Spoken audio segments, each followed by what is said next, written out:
Pomona Divorce Checklist, everything you need. Hi, I'm Tim Blankenship with Divorce661.com. If you're planning to file for divorce in Pomona, it helps to know exactly what's required from start to finish. Think of it like a checklist. When each step is complete, your divorce moves forward without delays. Here's what that checklist looks like. First, file your petition for dissolution of marriage with the Pomona branch of the Los Angeles Superior Court. Next, make sure your spouse is properly served because the 6-month waiting period doesn't begin until service is complete. Then both you and your spouse must complete financial disclosures. These are mandatory in every case, even if you've already agreed on everything. After disclosures, the next step is drafting and signing your marital settlement agreement. Finally, you'll prepare and submit your full judgment package through Pomona's e-filing system for court approval. For example, we worked with a Pomona client who thought filing the petition was all she needed.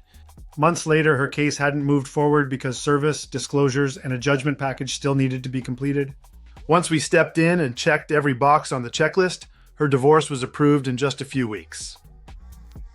At Divorce 661, we use this exact step-by-step process to make sure nothing is missed. From filing and serving to disclosures, agreements, and judgment submission, we handle the entire checklist for you so your case moves forward without problems. If you're filing for divorce in Pomona and want to make sure every step is done right the first time, visit Divorce661.com for a free consultation. We'll walk you through the checklist, take care of the paperwork, and help you finalize your divorce with confidence.